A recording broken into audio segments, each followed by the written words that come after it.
রাস্তাটা দেখেন, রাস্তাটা কিন্তু মাশাআল্লাহ অনেক বেশি সুন্দর। এদেরকে চিনি না আমরা, তারা আমাদেরকে চিনে না। আসছি ঢাকা থেকে, সব থেকে মজা পাইতেছি যে আমাদের দেখে সে হচ্ছে আমাদের ঢাকার নাম্বার প্লেট দেখে হচ্ছে তাকায় থাকে। ওয়াও, অলরেডি হচ্ছে নদী এলাকা শুরু হয়ে গেছে। এটা একসময় মানে নদী ছিল, এখন শুকায় খাল মানে চর হয়ে গেছে। আর এই ভিতরের জায়গাতে রেজিং করতেছে মোস্ট প্রবলি, যেটা দেখে মনে হচ্ছে। আর রাস্তাটা এখানে এসে পুরো 360 ঘুরে গেছে। 360 না, একটা 180 ডিগ্রি ঘুরে গেছে।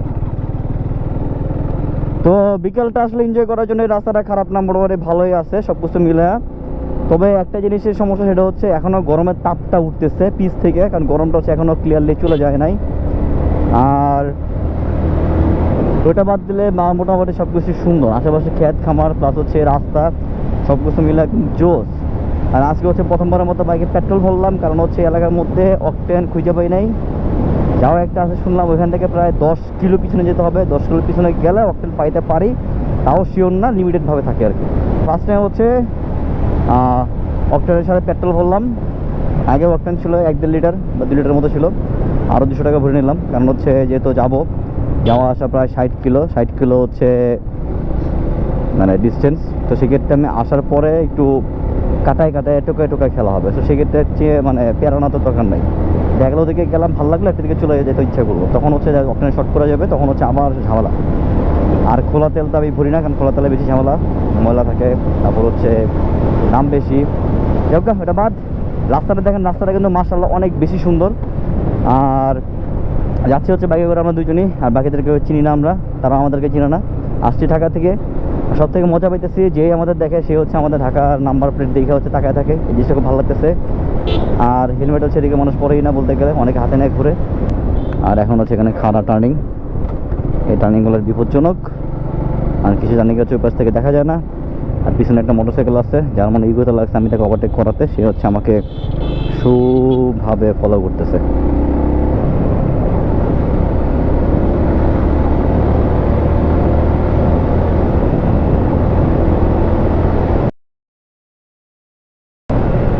এদিকে জিনিস ভালো একটা জিনিস, যে এখানের মেয়েরা হচ্ছে সাইকেল চালায় স্কুলে যায় ছেলেদের পাশাপাশি, যেটা খুবই খুবই ভালো।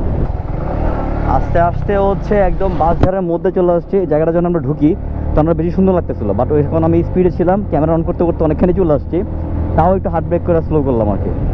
আর রাস্তার মধ্যে হচ্ছে যে বললাম ধান, এই যে ধান এগুলো পুরো আছে, ধানের খের। আর এখানে একটু আছে, তবে হ্যাঁ বাসঝাড় হচ্ছে ওইটাই সুন্দর ছিল সবচেয়ে বেশি, এটা বেশিটা ভালো লাগে নাই, মোটামুটি ছিল। তো দেখি, ও সামনে আছে আরো।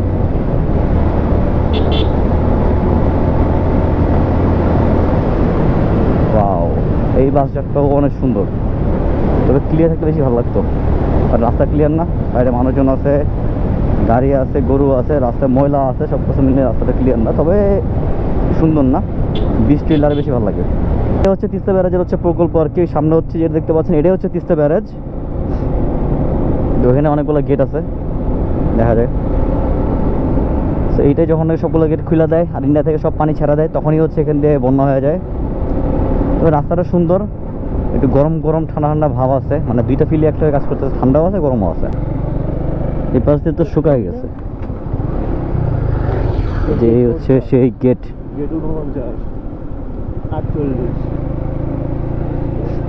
এখানে সাব গেট আছে, আর ওই পাশে হচ্ছে বড় গেট। এটা একটা রাউন্ড দিয়ে আসি। সীমান্ত ক্যাফে সবার জন্য উন্মুক্ত।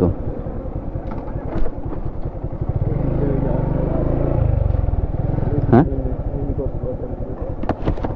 আচ্ছা আচ্ছা, পুরো চর পড়ে গেছে বেটা, গেট লাগাইতে পারে। ইন্ডিয়া কি এই সাইডে না ইন্ডিয়া এই সাইডে? কোন সাইডে? তিস্তা ব্যারাজ প্রকল্প এলাকা দিয়ে এখন হচ্ছে পার হয়ে চলে যাচ্ছি। আর দুই পাশে প্রচুর হচ্ছে চর পড়ছে, এই চরগুলো আসলে কাটা উচিত। আর মূলত নদীর হচ্ছে নাব্যতা নাই, এই কারণে হচ্ছে যেমন কি পানিগুলো সব ছেড়ে দেয় ইন্ডিয়া থেকে, একদম সব ভাইসা চলে যায়। তো এটা নিয়ে সরকারের ইনিশিয়েটিভ নেওয়া আসলে উচিত। আর এখানে যে গেট খোলা, তো এই গেটে আসলে দেখার মতো তেমন কিছু নাই, কোথায় পানি যেতেছে তারা থেকে দেখে লাভ নাই। আমার কাছে যেটা মনে হচ্ছে, এখান থেকে যে বিদ্যুৎ পাওয়া যায় তার থেকে আসলে কস্টিংটা অনেক বেশি। পানির ফ্লোটা আছে নষ্ট করে দিচ্ছে ইন্ডিয়া, না হলে আরও ভালো পাওয়া যেত। আর এটা হচ্ছে কি বলে এটাকে, এটা হচ্ছে নতুন করে আসলে করা উচিত, কারণ রাস্তা নষ্ট হয়ে গেছে।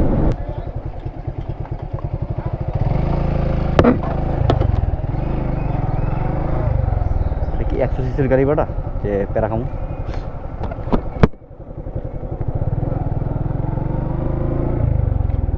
ঢুকে গেলাম গেট লাগানো রেস্ট্রিক্টেড এরিয়াতে বাইক নিয়ে, যদি আরও সবাই ঢুকছে। আমি কনফিউজ ছিলাম যে ঢুকে যাবে নাকি যাবে না। আর এই পাশে যে বিচের মতো কইরা, মানে বিচ আর কি, বিচ না, ওই বালু পুরা চর হয়ে গেছে। বিশাল এরিয়া ছিল, বাট সংরক্ষণের অভাবে এটা চর হয়ে গেছে। আর টুকটাক মেলার মতো করে টুকটাক দোকানপাট আছে এখানে। এই যে এখানে ফ্রিজও আছে। একটু সামনে থেকে রাউন্ড দিয়ে আসি, দেখি সামনে কী কী আছে, দেখে টেকে আইসা পরে এখানে বসতে হবে।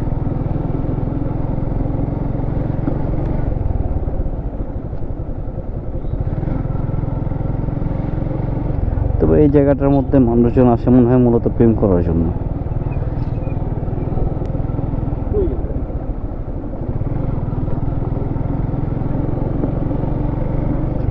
তো এখানে দেখার কোনো জায়গা নাই। তো আজকের ব্লগ এখানে শেষ করতেছে, ইনশাল্লাহ দেখা হচ্ছে আবার নতুন কোনো ব্লগে। সে মধ্যে সবাই ভালো থাকুন, সুস্থ থাকুন এবং আমার জন্য দোয়া করুন। খুবই